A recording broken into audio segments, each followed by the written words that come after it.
Oh, also Berachain mainnet announcement. We got 100K Bitcoin plus a Berachain mainnet announcement. Today is kind of like a 420 if you're in Europe, right? Because instead of 24 for Americans, it's 42. So it's kind of like a funny number. And there was some guesses that they would launch today. One, because Boyko's over. So obviously they need to launch soon. But two, because it's adjacent to a funny number. And so we got an announcement. I'm going to pull it up right now for you guys. Berachain's mainnet will launch on February 6th. Oh no, so not funny number day. On February 6th, in 2 days from now, 2025. Welcome to Q5. Fantastic, phenomenal. I'm gonna go ahead and repost this. Well, I think that they made the announcement on the funny number day, so they're trying their best. They really were trying for the 420 thing because it's February 2nd. So they made the announcement on the funny number day. Interestingly enough, second tweet under the line there, TG will occur at the same time as mainnet launch. Berachain is an L1 blockchain, tokenomics and checker tomorrow. So TG on the same day? That's a big change from what my expectations were. Welcome to today's Dojo Pod. We are joined by the usual suspects, Patrick and Mara. What a world we live in with this absolutely insane time. The wick of doom we experienced, I think, largest liquidation. Is that the largest, the right word? Ever in history? Some people saying 2 billion, some people saying up to 10 billion. Would love to hear your takes on the past few days. It's been wild. I mean, I don't know if you can just pull up that daily chart of ETH. Like that candle is insane. And the reason we don't quite know the total like liquidation stuff is because let's see what happened. So CoinGlass, I think, which is like one of the major sources for this, was saying 2 billion, and then Ben from Bybit came out and said there was 2 billion just on Bybit alone. So yeah, maybe up to $8 or $10 billion of liquidations just in a single day, or just maybe it's over the weekend. I'm not quite sure, but pretty insane. And this candle, so what? We touched like not quite 2,000, 2,100, and then bounced right back up. It's been a wild ride. I mean, I know we've been saying for a couple of weeks, like expect chop, expect high volatility, but this was even more than I was expecting. I don't know what you think, Patrick.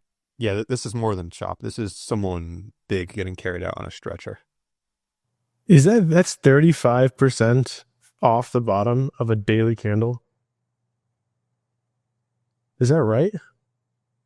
Yeah. I mean, 700. So 700 is a third of 21. That's insane. I mean, going down, obviously, it's going to be a smaller percentage, but going up, that is wild. So if you're, I mean, I'm not saying anyone could catch the bottom, but, even 2x leverage off the bottom would have been a 60% ROI. So that is, down 25%, and then up, roughly 36, 35. That's crazy. And so I know there are theories. And by the way, if you guys haven't seen the tweet from Ben from Bybit, he says he thinks it's probably closer to 8 to 10 billion because they had over 2 billion on just their own platform. Wild, nuts. Any fully had theories on who got liquidated?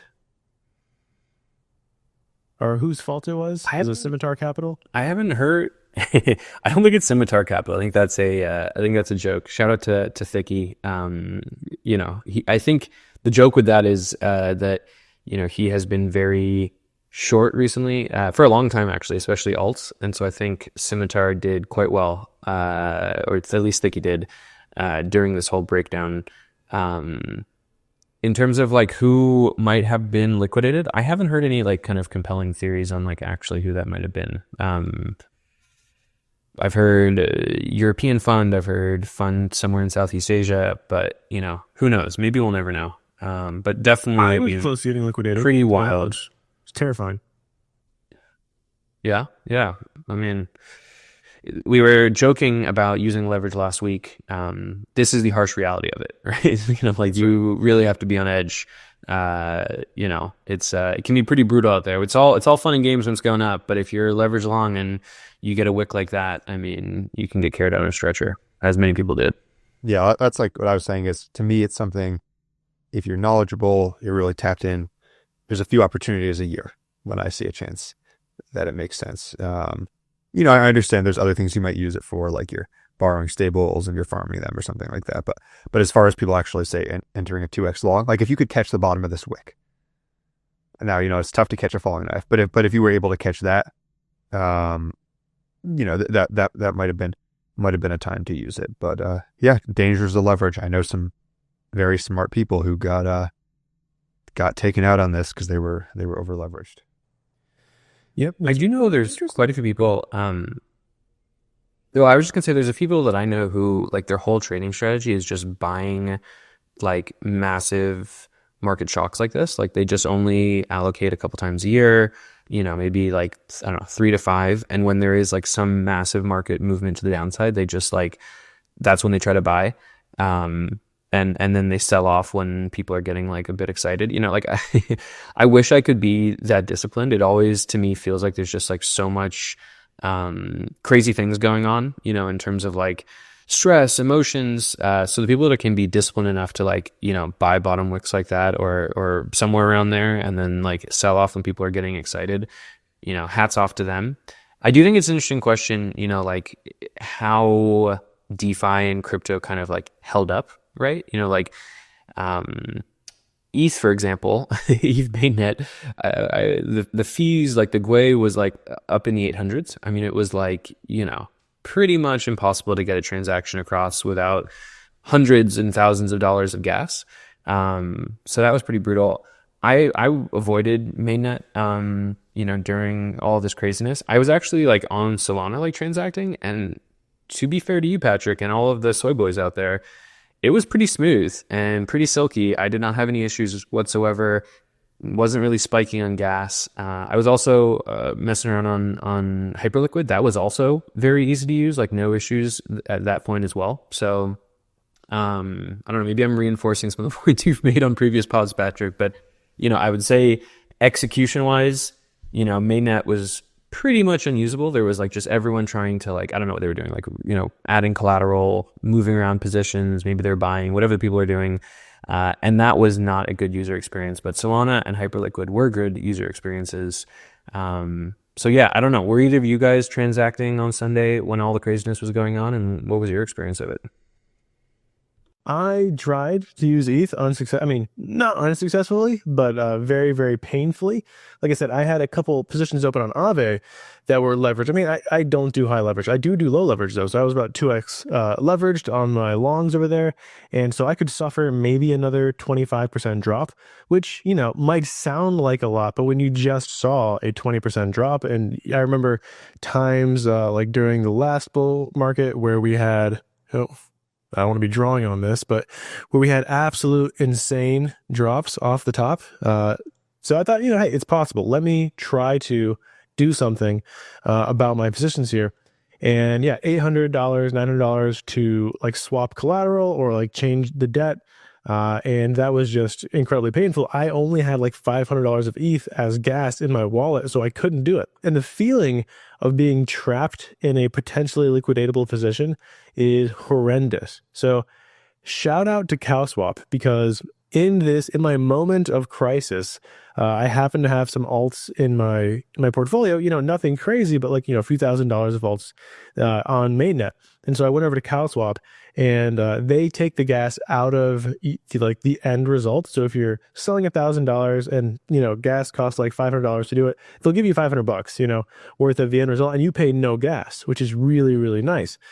So I was able to get ETH for gas by selling my alts via CowSwap during the crazy times, and I ended up not closing my positions. I ended up moving assets from Solana to add collateral. But when I was doing that, what I realized was that Solana was seamless, utterly unaffected.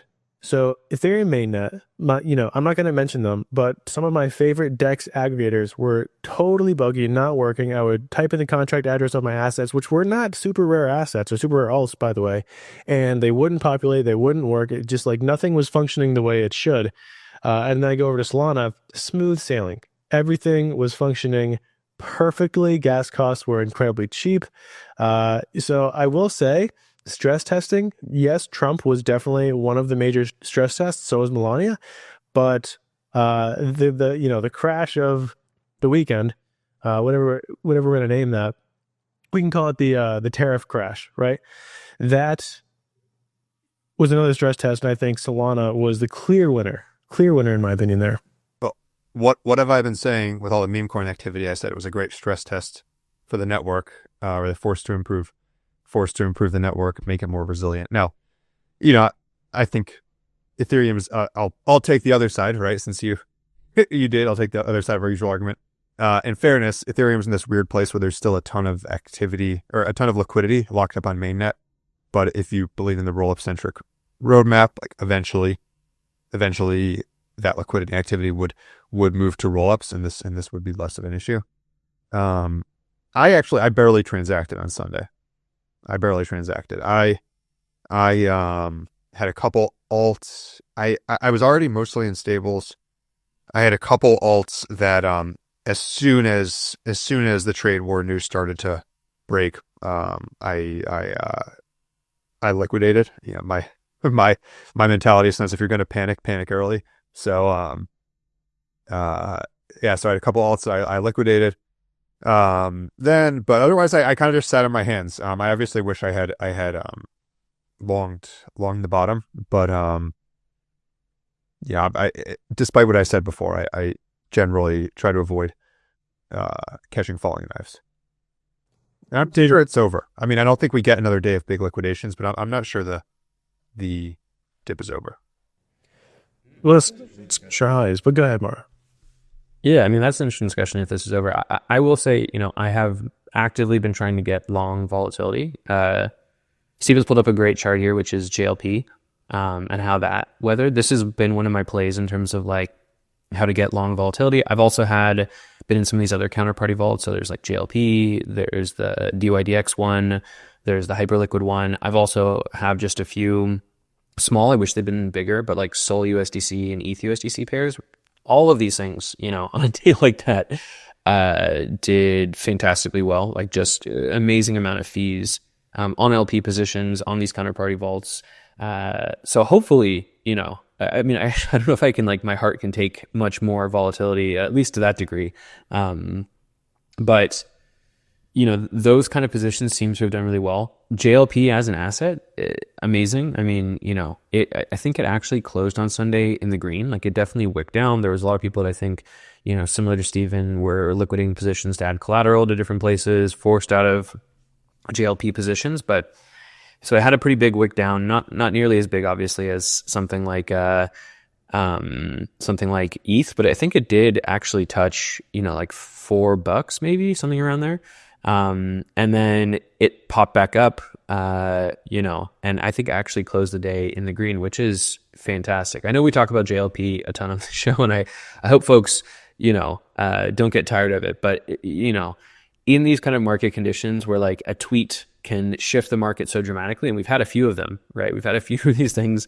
Trade war on Friday, market trying to digest it over the weekend, massive collapse on Sunday. Monday, good news from Mexico and Canada. Seems like some sort of like stuff resolved. Then today, this morning, apparently, like China's, implementing their own tariff. So there is a lot of volatility up and down. I'm still relatively bullish. Maybe that's just, maybe I'm being irrational here. I am curious, Patrick, why you think we are going to face more downside. I definitely see more volatility in our future, but I would be surprised if we see a lower price for something like ETH or some of these other assets. I feel like, I'm hoping, fingers crossed, and I feel like I shouldn't even say it, but I'm hoping that those, were kind of the bottom ticks that we see, at least for the, foreseeable future. Yeah, so I'll say for ETH, I actually agree. Barring a major dip, say like Bitcoin to the 70s, I think that was probably the low on ETH for quite some time. Simply because it was driven by liquidations, and that's generally how those things go. That being said, I'm still hyper bullish, irrationally bullish, you might even say, mid and long term. I think you have to be if you're in the industry. But this weekend did give some clarity where we hit almost every top signal I can think of over the past couple months. Maybe some in different ways than people expected. Like people were expecting an alt season, and we did have an alt season. We had XRP run 6x, and most other Dino coins do that. But like, turns out that retail people who came back, they didn't buy our new tokens that people thought they would. But so I think basically, I think we hit a lot of top signals, and barring incredible news today, I hope we get incredible news today, but barring that, I'm expecting some period of consolidation and throw in a volatile macro situation. I can see a scenario where Bitcoin breaks down to the 80s or something, and then we definitely we're looking at we're looking at probably lows on a good amount of coins. But the ETH liquidations were severe enough that I would be surprised if we went below that bottom. I know I just said a lot of nothing, but also a little bit of something. Well, you know what? It's adjacently bullish, so I'll absolutely take it. Though I will caution anyone who's listening that bull posting or bull vibing on ETH tends to be horrific. I think we had just before the flash crash, people started to start bull posting again on ETH. So it always terrifies me when people get excited about it. Whereas I feel like ETH feeds off of bearish sentiment, kind of like counter just along.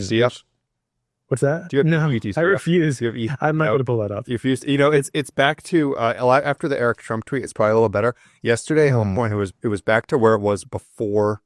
It was like February 2020. It's like before there was almost any DeFi activity. Before there was any zoom out. Is that crazy? I mean, that to me does feel I mean, I guess you have the ETF purchases, institutional buys and everything, which is just like a huge amount of money going to Bitcoin.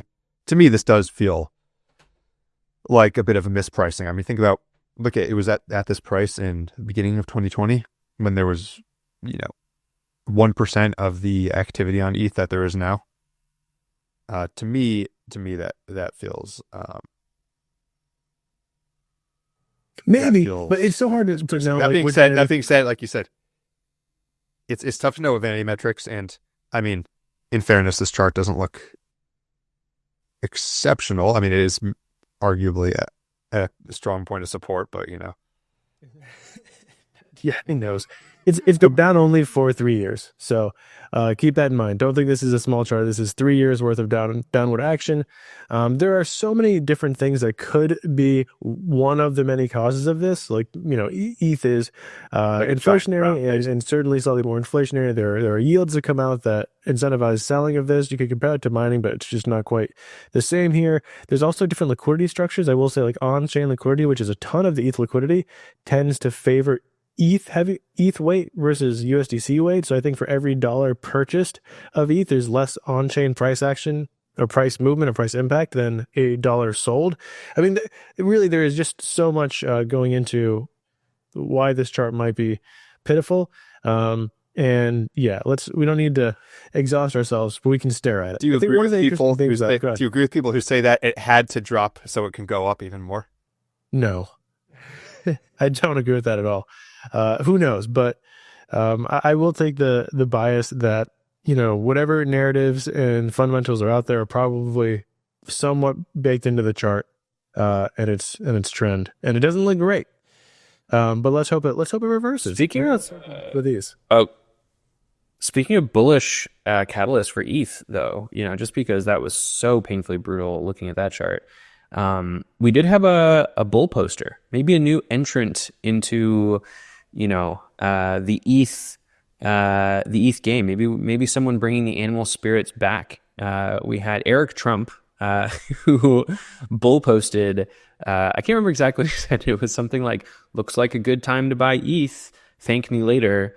And then edited his post to get rid of the "thank me later" part, and then deleted that so no one could see the history of it, and reposted "looks like a good time to buy ETH." So, we do need a main character for ETH. We do need a bull poster, and who knows? Maybe Eric Trump will be the Michael Saylor that ETH needs. Maybe it'll be our white knight. I'm like mainly being sarcastic about that, but on the other hand, they have bought like something like $200 million of ETH. They keep on just like buying ETH and more ETH and more ETH, and like, is it only 400 million, or that's your total portfolio size? I know it's partially on chain, but a large portion of it's now on Coinbase Prime custody. By the way, highly unlikely that their intent there is to sell. It just from a legal business structural standpoint, I can almost guarantee you they are not going to sell those funds, at least not in the immediate term. Who knows about that? The narrative that he's pumping his bag to sell, I would say 99% chance that is inaccurate, even though I think it's a bad look to be shilling ETH as the president's son. Nevertheless, we'll take a president's son shilling my bags. So always look on the bright side of life, right? I saw a funny tweet that said, they said the last president's son was addicted to crack. This president's son is shilling crypto on Twitter. Never change America. Yeah, which one's worse, crack or crypto? So hard decision. Okay, but I did want to get to a point here about the insane volatility and the insane. I mean, it doesn't look that crazy if you zoom out, but if you zoom in, it definitely was. These flash crashes have some beneficiaries. Last week we actually talked about the beneficiaries of volume. I think this time we should talk about the beneficiaries of volatility, and one of them was already mentioned, right? So JLP, clear beneficiary. They snapped down. Actually, I was creeping on the Discord server for Jupiter, and they did an announcement saying this was the largest daily down wick ever in the short history of JLP's existence. And I thought that was phenomenal, because I effectively sold the bottom at 3x leverage, and it wasn't that painful. It hurt. And again, I sold to add collateral to my Aave position, and I do intend on coming back, but it wasn't that bad. And it's already back to 4.58 and its all-time highs. It's like about 10% away from its all-time highs. So this is the largest red candle ever, or the largest downward wick. I don't even know what you'd call it. And it's already making its way back. So why is that? Because it's a counterparty vault. It benefits from traders' losses. It benefits from fees and volume and volatility. So, and I pulled up RateX just to show the ON. By the way, if you guys don't know what ON, it means the overnight APR, which is a really weird way of saying one-day APR. And it was 114%. So for that insanely volatile day, it was 114% of APR yield, which is crazy. So it's awesome though, and it was a clear beneficiary. There are some other ones. I know this is one of Mara's favorite. Can you guess what I'm gonna look at, Mara? I beat you to it. No. Oh, the Megavault. There we go. Yeah, I wouldn't say it's one of my favorite. It's a nice diversification. Like I'm kind of solidly in a few of these things. Like I'm in JLP, I'm in HLP, and I'm in the Megavault. And I will say, I was quite a big participant of GLP, last cycle on GMX on Arbitrum, and like these counterparty vaults can also cut both ways, right? Like maybe there's been adjustments that have been made, on fees. Most of these assets, really have had up and to the right trends, so that's great. But it does always make me a little bit nervous, these counterparty vaults, even though I'm in them, and so that's why I'm diversified across all three. Just because last cycle I still vividly remember Andrew Kang winning massively on GMX, on both Arbitrum and AVAX. And extracting a ton of money out of the GLP pool. And so it's like, maybe it's just PTSD, but I despite being in these counterparty vaults, I always want to caution that they can go up and look really nice, but they can also have like dramatic downtrends if people can figure out ways of kind of exploiting the system, or just simply having really large wins in size, while using platforms like Jupiter, Hyperliquid, or DYDX. So I pulled up GLP, and I was surprised. This is Jones wrapped GLP, by the way, so it's intrinsically compounding. I also don't know if the Jones wrapper gives it any additional benefit. It might, but the chart is surprisingly good looking, though. It starts after all of the insane. I don't know if GMX exploits the right word for it, but bad days. So yeah, there were certainly some bad days with GLP, and it does also make me hesitant to consistently bull post JLP.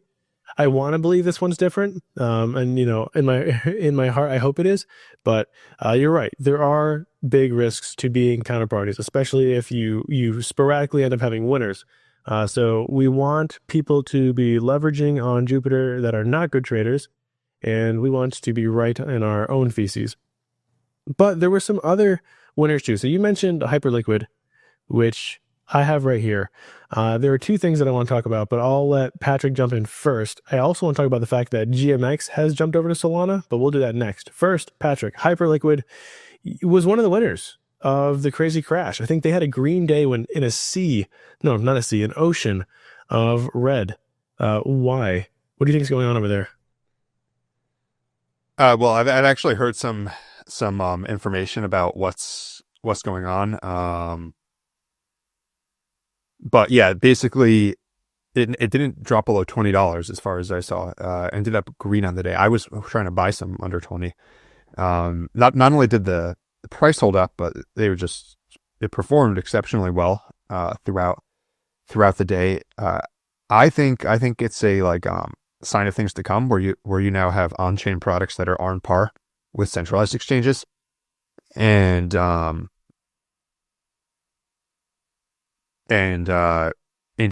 I think that over the next year or two, you're going to see as much. This is a bold prediction. I think you're going to see on-chain perp dexes and spot, but let's say on-chain perp dexes actually outpace centralized exchanges and become a majority of volume.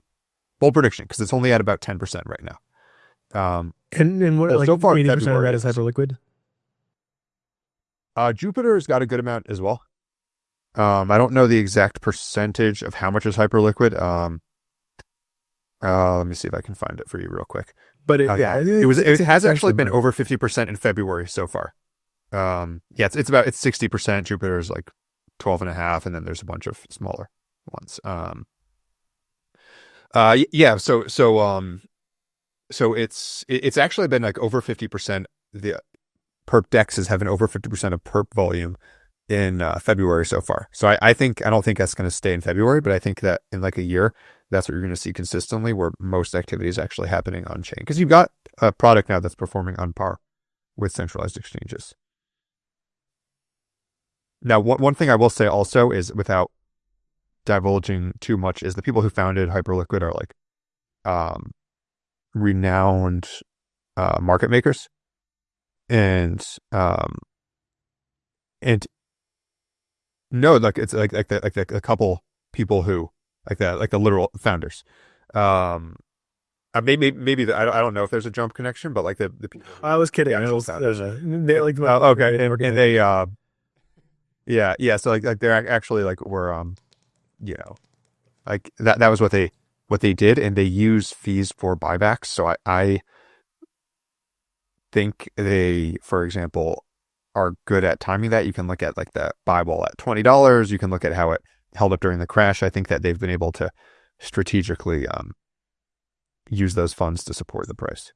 That's my theory, and then I've heard some other stuff too that I'm not going to share. All right, so I think I like that. I think you're right. I mean, I don't have any alpha or inside knowledge on this, but clearly it's a platform that's making a lot of money. You can, at first I think you could like 100% track all the buys and how that was working, and like look at the order book and like see where liquidity was being provided. I think that they have in some ways kind of made that a little bit harder to look at now. But yeah, I mean, you can see a pretty clear line in the sand at $20, which is very interesting. Maybe that's partly people like yourselves who wanted to get in below $20, and partly that's also maybe like the system doing buybacks itself.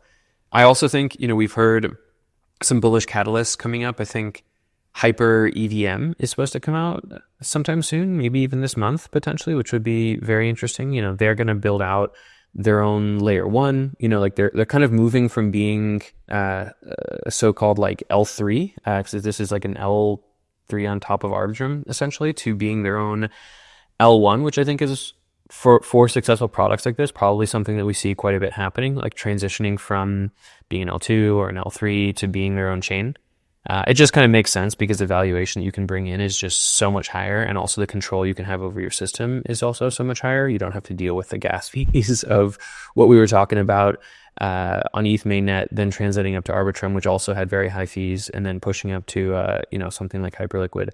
Also, the ecosystem that is being built out on Hyper EVM, I think, could be very interesting. We've heard a ton of projects. There's going to be money markets. There's going to be stable coins. There's going to be all these ways that people can kind of get leverage and build on top of some of the interesting primitives that are on Hyperliquid, like HLP, and also just like the Hype token in general. So I think that will be interesting. I think that's part of the reason why it performed quite well. I am like, a little hesitant of that idea that you said that you think like, DEX volumes will flip centralized exchange volumes. I think the reason for that is just because it's so much harder for people to like onboard, like just as an easy example, like Hyperliquid, I think for people that are crypto native and fluent, I think it's one of the best places to trade, including centralized exchanges.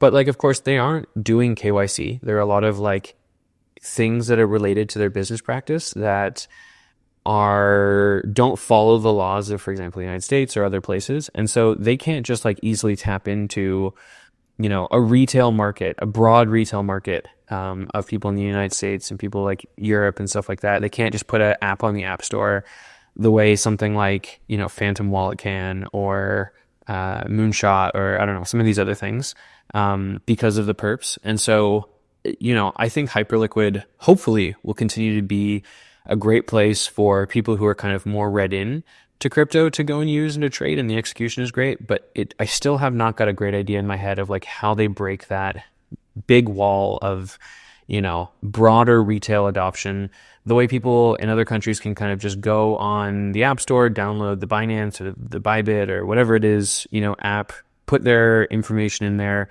and immediately be onboarded. There's like a few more steps in between that might be just enough of like a difficulty for an average user, a new entrant into the market to kind of overcome. And we should actually think about this for a I second. think they're going to fix all that. You think they're going to fix all that? Yeah, I think those are solvable problems, but go ahead with your thoughts. Well, my question was like, we've seen, people turned on Pump Fun when they did the videos. And I think after that, after they removed the video content, there was a softening sort of on Pump. And recently, I think people have, I think after the 500 million or like $500 million number sort of got mimetic, and people were saying, oh, Pump Fun is selling $500 million or has sold $500 million of Sol. That doesn't seem like it's good for Solana. That doesn't seem like it's good for crypto necessarily. It seems really extractive. And then all of this sort of snowball of negative sentiment surrounding Pump and meme coins has arisen again, right? It's like it's reared its ugly head once more. And, I'm easily persuaded by this. I'm not particularly into memes. They're not for me, certainly, not my trading style and not my thesis. And I wonder, like, has this been a net positive onboarding mechanism, or would we prefer to see something like HLP be a net on like the new onboarding mechanism? And if there is a preference for something like, sorry, not HLP, Hyperliquid, if there is a preference for Hyperliquid, then what does that mean for Solana? I mean, I know we talk about Solana a lot here, but in terms of onboarding mechanisms, it would be interesting to see if Pump sort of lost its allure and perpdexes, on-chain perpdexes became the new big thing.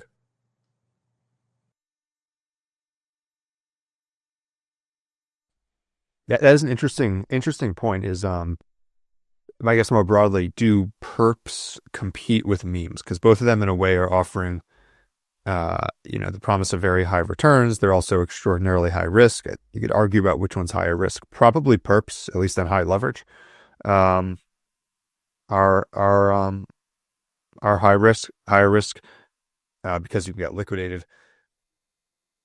And then, so you could argue, are they liquidated or to lose 95% of your investment on a that's the question, right? Right. I think the reason I'm going to say perps are more dangerous is that people will, for example, they'll put in like a 5x leverage long on ETH. But any major, I just said ETH is, you know, because as not Bitcoin, because it's a little more volatile. The illusion of more safety than than blue chips. Leverage long. Yeah, they feel like they're more safe, but then you get a wick like we did on ETH over the weekend, and then they lose it all. So they take risks they normally wouldn't. Whereas, yes, there are people who put their whole net worth in a meme coin, but like that I think is a lot less common, because you have to, either you're not putting in much money, or you have to, like, you know, really be a little out of your mind to like put your whole net worth on a meme coin. I agree. There's a lot of people who use beta as a way to get leverage on the markets, and so purchasing meme coins, purchasing alts, purchasing especially low market cap alts is effectively similar to leverage longing some more blue chip assets. Like you're increasing your beta, and therefore you have, you know, more exposure to potential delta. I don't even know if I'm using those are Greeks. Basically, like, you're increasing your exposure to the markets, and so if the number goes up, you goes up even farther. That's the thesis. I will say, I think that thesis is getting affected. I won't say it's dying, but, you know, just mathematically, if you have an infinite supply, or an infinitely or consistently ever increasing supply of tokens, and a fixed amount of total capital, then for every new token whose market cap value is greater than 0, you are diluting the total potential value of each individual token, right? So, I mean, just mathematically speaking, let's say you have, you know, 10 assets and their ETH worth roughly 100, and then someone makes a new asset and you still only have $1,000. Well, now you have $1,000 to address 11 assets, and then someone makes another asset. Now you have $10,000 to address 12 assets, and then 13 assets, and then eventually you have 15 million meme coins with that $11,000 of capital. And maybe some people came in and brought in some new capital, another $10,000, another $20,000, but I don't think that the inflow of new capital is going to be equal to or greater than the dilutive effect of new assets being minted on places like Pump.Fun, or created even by, you know, really small sort of scammy protocols. And this concerns me. I think this may impact our alt season in a way that we have not seen before. 100%. And I think it probably has something, if you really were to dive into it, you could do the math on, has to do with liquidity games and all that sort of thing, where I think you could argue also that the Pump.Fun model of, like, you know, you have these coins, a bunch of coins that are getting pumped, you know, to $10,000 market cap or $20,000 market cap, and then either sold off, someone cashes out, etc. But basically, I think having the liquidity distributed between all these different tokens, it actually, most market caps are kind of an illusion, but they are real in the sense that people get paper gains, and people who have paper gains tell their friends, and it leads to this positive feedback loop. But I think what's happening is, when you have liquidity spread out among 200,000 different tokens, then you don't get as many stories where, okay, yes, someone was holding 75% of the supply, but it went to $3 billion market cap, and all these people felt like they got rich.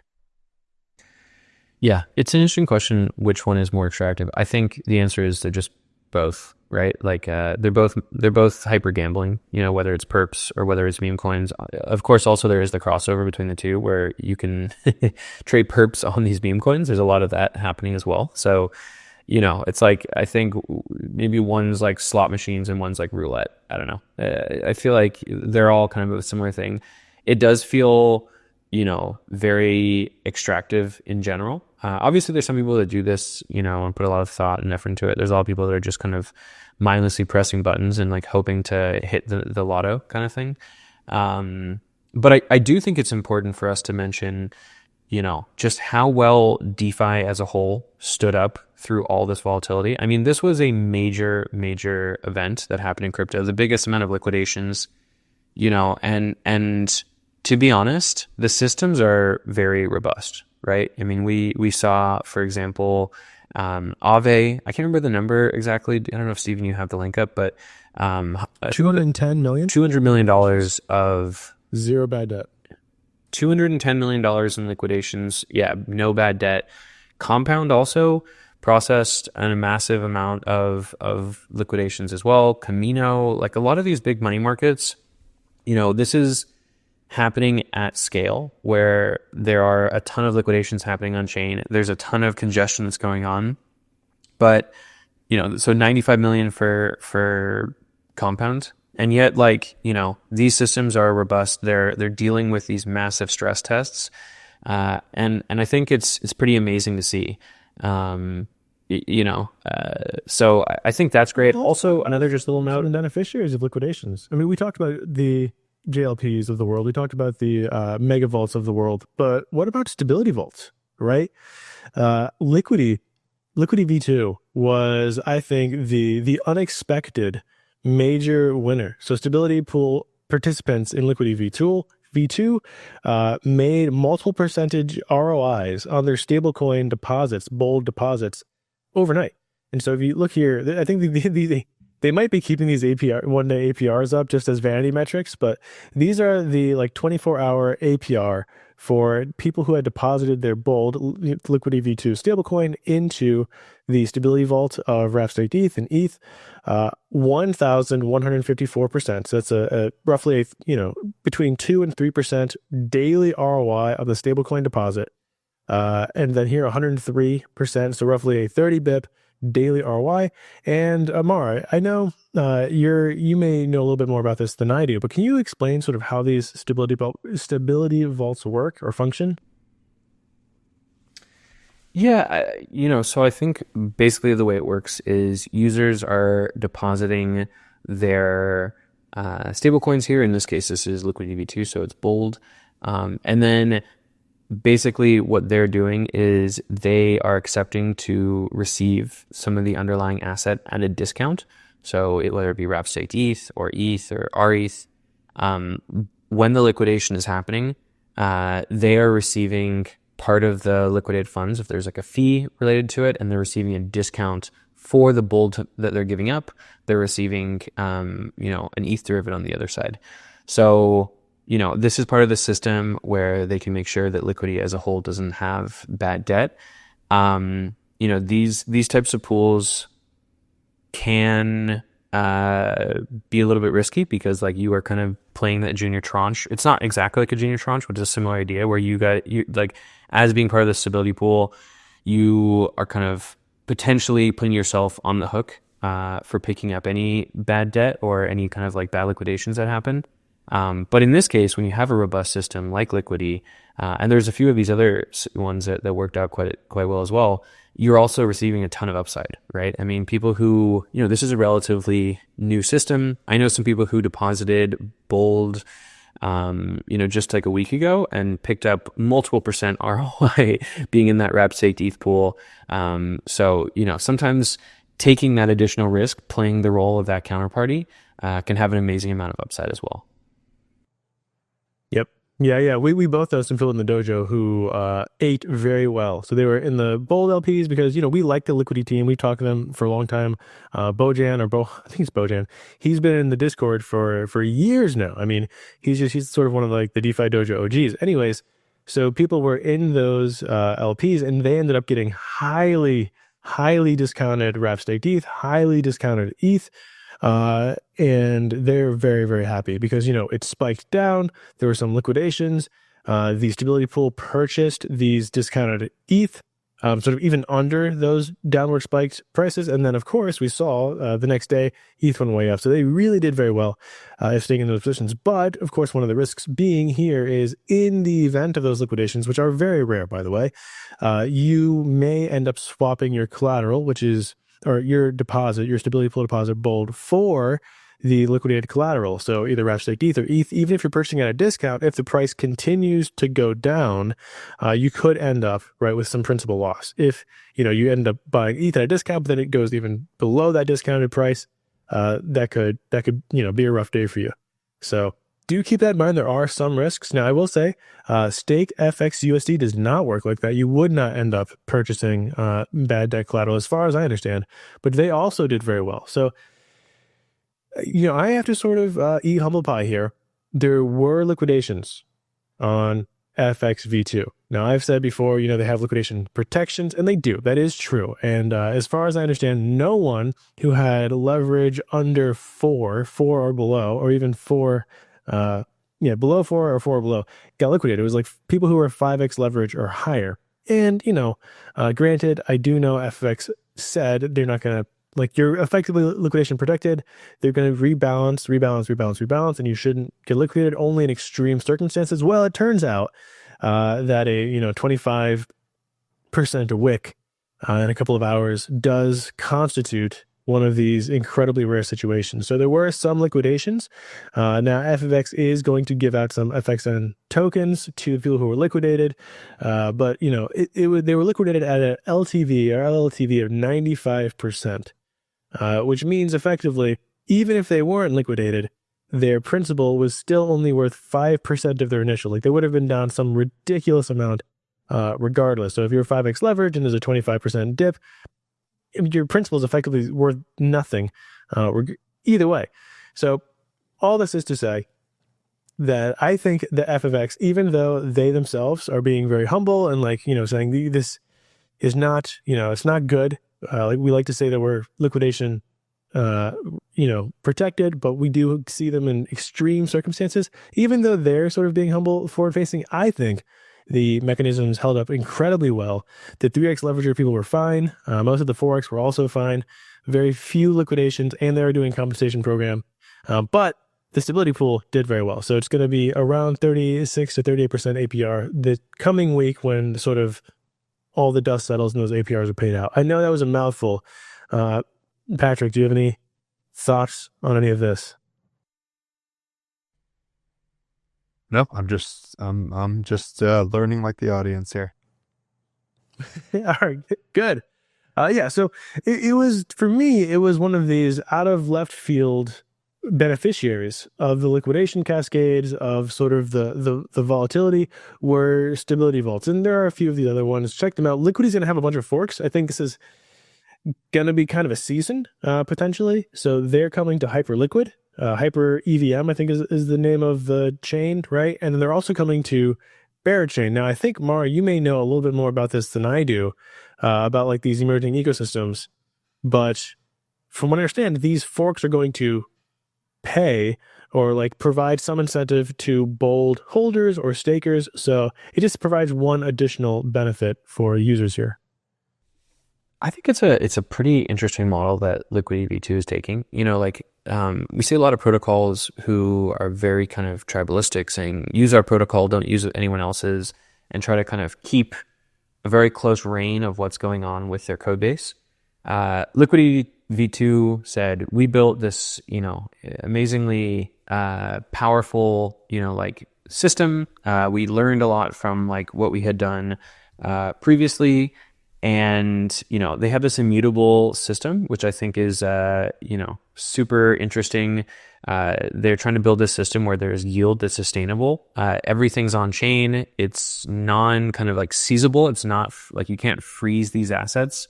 And it's just very secure. So, I think that they're trying to kind of make a bold stand to be this truly decentralized dollar. Which is interesting, right? And then the cool part is, in my mind at least, is they're actively allowing people to fork it, right? So I think there's gonna be something like 20 forks. The Bold team was very reticent of having this omni-chain stablecoin. They definitely had issues with that with Liquidity V1, where the stablecoin had issues when it was bridged across to other places for a lot of different reasons. So the approach they're taking instead is many new ecosystems, whether it be Berachain or Hyper EVM or Base or fill in the blank other kind of ecosystem on the EVM side, is going to have their own liquidity fork. They're going to be using the code base. They're kind of being encouraged not to make too many adjustments. There will obviously be parameters that are different, but the actual code base will be the same. And so because they're using this code base, they will then, give a portion of their token supply to the main mother Liquidity. There's also going to be airdrops for people that are holding the Liquidity token or using the Bold asset. There's going to be a lot of pairings. And this was kind of the interesting part for me is many of these forks will use Bold as one of their base assets. And so it's also giving a new kind of use case and demand for the stablecoin. So yeah, I think it's very well thought out. I think it's very interesting. I certainly appreciate the kind of like instead of being anti-competitive, they're being kind of very welcoming to other teams to use their stuff, which I think is generally something we'd like to see more of in DeFi.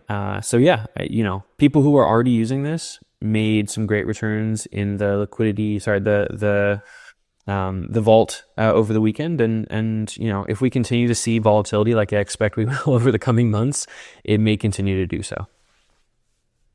Yes, yes, and I hope. I mean, I can't hope for volatility because it means liquidated bags, but I do hope that these forks do well because I'm a believer in Bold. By the way, we work a little bit with Bold, so like do know that we're a bit biased here. But yeah, I mean, I think it'll do really well. Now I know we're sort of getting short on time here, but GMX is coming to Solana. Now, I know that there is like one other perp dex that kind of is like JLP over there. I forget his name because it's just not that big. GMX seems like it could be an actual competitor. What I was sort of, sideswiped. Is that the word for this? Did not see this coming. Though I do know some other protocols, even Pendle is going to be interacting with Solana in some meaningful way. So one, it's interesting to see Solana sort of vamp some of the talent from EVM land. But two, I have no idea what's going on here. Do either of you know what GMX Solana is or means? There's not even a website as far as I can tell. What's going on? This is definitely... Oh, am I unmuted now? Yes, you are. Okay. I feel like I had heard some rumors about this. I was actually not familiar with this. This is definitely GMX. I mean, you don't have many mutual followers with them. I am pretty sure that this is something like the official GMX account. Yeah, I'm pretty sure that this is. I mean, I've heard about this for a while. That this is. It is followed by the official GMX account. Yeah, I think that they kind of like rewrote their code base to be on Solana. And so maybe I shouldn't say I'm 100% sure this is like officially GMX, but I'm pretty sure that it is. And I think, the markets that they have been in was they've been on Arbitrum and AVAX for a long time. And I think that, they're certainly seeing that there's a lot of interest and activity on the Solana side for perps. And, obviously Jupiter, I wouldn't say like forked them, but they took the model of JLP and kind of like this like system of having a basket of assets being the counterparty to traders, and have been amazingly successful. So it kind of makes sense that GMX would move over and try to do this. I have no idea how successful they'll be. It feels like Jupiter has such an amazing amount of Lindy, not only with their perp decks, but kind of just being the center or one of the centers of DeFi on Solana, whether it be memes, whether it be perps, whether it be everything. It's hard to know how an ETH-based project moving over will be able to compete. But I don't know. I'm interested to hear what you think, Patrick. We also have a similar thing with like virtuals moving over as well. So there's kind of a bit of this trend happening. Yeah. So I just sent a post in the chat that from GMX. So it is affiliated. It says it's a community-driven extension of GMX. So the good, the bad. I've liked GMX for a long time. I mean, GMX back in like late 2022 through 2023 was like an exceptional play, especially if we do enter a consolidation period where there's a return to quality and a return to, say, people who want like actual protocols that produce money. GMX was really excelled in that environment. Protocols that use money. Go ahead. Yeah, GMX like really excelled in that, and they really pioneered a lot of tokenomics things. Now, I think, GMX, they've tried a lot of things over the past couple of years, and I know it says they've been working on this for a year. Rewriting the whole code base to be on Solana is non-trivial. I can't help but wonder whether this is a case of like, speed is really important in a market like this. And arguably now they've missed like the year when they really you would have wanted to be a protocol that launched on Solana and could have grown with the chain. Like, doesn't mean, I mean, I still think Solana is going to grow as you guys. Happy 100K Bitcoin. Yes. Well, is ETH higher than it was last time? It broke 100K this time. Oh wait, is it? Yeah. Is my What? strategy true? Yeah, 228. That's incredible. So we're on the trend reversal. I did a post yesterday. After 16 more BTC to 100Ks, we will be at all-time high ETH. All right, sorry. There you go. That's it. There you go. The trend reversal. I'm just saying, like, speed is really important, and the time for GMX to execute on this really was like over the summer before Solana had this second run up. It's understandable to miss that first run up early last year, late 2023. But if they wanted to move to Solana, like the best time would have been this past summer before it had the second leg of its bull market. That being said, I think this is probably a winner, and I do think it's probably the right move rather than sticking at Arbitrum and Avalanche. Now, is GMX on base? Because I'm surprised. If not, I'm surprised they haven't moved to base, because that seems like you would have thought that was the obvious choice, but there was another the obvious protocol choice. that went to base that I think is sort of taking over the Perpdex arena over there. It wasn't Synthetics, it was another one. Maybe Mara, Well, there's Sin Futures, and then there was a couple GMX forks as well. Oh, also Berachain mainnet announcement. We got 100K Bitcoin plus a Berachain mainnet announcement. Today is kind of like a 420 if you're in Europe, right? Because instead of 2.4 for Americans, it's 4.2. So it's kind of like a funny number. And there was some guesses that they would launch today. One, because Boyko's over. So obviously they need to launch soon. But two, because it's adjacent to a funny number. And so we got an announcement. I'm going to pull it up right now for you guys. Berachain's mainnet will launch on February 6th. Oh no, so not funny number day. On February 6th, in 2 days from now, 2025. Welcome to Q5. Fantastic, phenomenal. I'm going to go ahead and repost this. Well, I think that they made the announcement on the funny number day, so they're trying their best. They really were trying for the 420 thing because it's February 2nd. So they made the announcement on the funny number day. Interestingly enough, second tweet under the line there, TG will occur at the same time as mainnet launch. Berachain is an L1 blockchain, tokenomics and checker tomorrow. So TG on the same day? That's a big change from what my expectations were. Well, it's a proof of stake, right, or POL chain, or whatever you want to call it. So they kind of have to, like, the whole system runs with the token. So I think that it was kind of expected when mainnet went live that we would also get the ticker. We'd also get the token. For some reason, I thought it was BGT, but not Bera yet. But yeah, sir, go ahead. I don't think so. But it is going to be very interesting to see who qualifies for the airdrop. So far we know 2% of the total supply is being allocated to Boyko, which brought in $3 billion. So that's pretty impressive. Like, they're going to start day one with $3 billion of TVL. We've already been seeing liquidity getting bridged over Stargate. So big win for Layer 0 and Stargate, because it seems like they're going to be the, at least from mainnet, canonical bridge with all these Boyko funds brought over.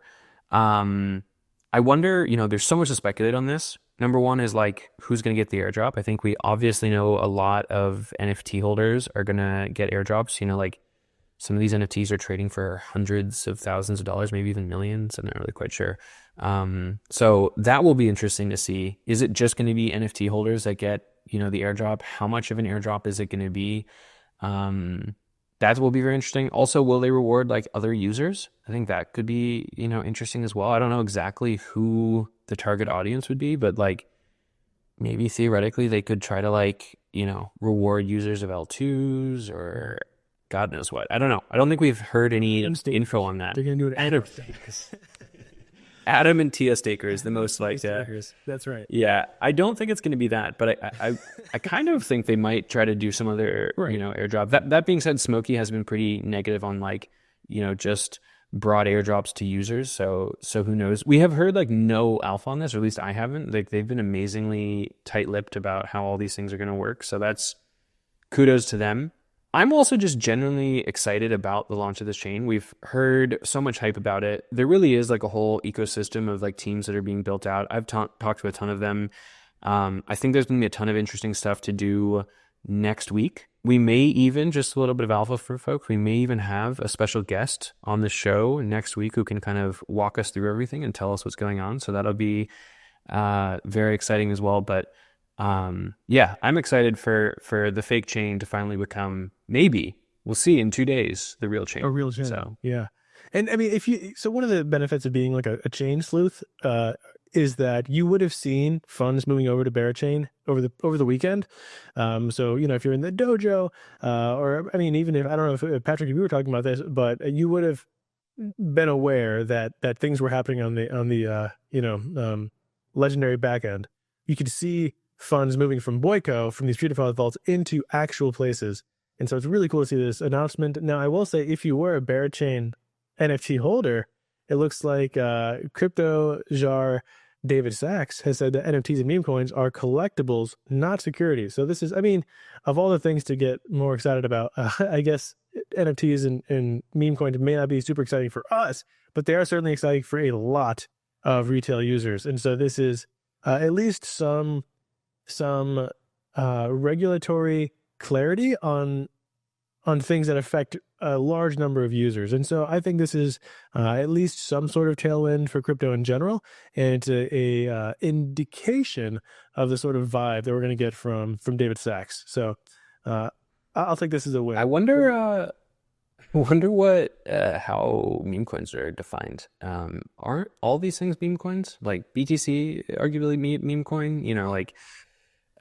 Most of these things are pretty mimetic. I did not want to be the first to in nature. Yeah. Could this mean utility is bearish? I mean, I think utility, we've known it's bearish for quite a while now, and I think this is the stamp that says officially utility is dead. Meme it to the moon, kind of thing. Oh goodness. Potentially, yeah. Okay, so I know we're super. Well, you know what? Well, there's always more, guys. That's the cool thing about DeFi is that there are literally like 10 other topics we could dive into right now, but for the sake of our sanity, let's cap our minds there with all the data dump. Unless you guys have any last thing to say, Patrick, was there any announcement, Mara, any big announcement that we missed? Ooga booga. Indeed. We'll end with an ooga booga. Thank you guys so much for watching, and have a wonderful rest of your day.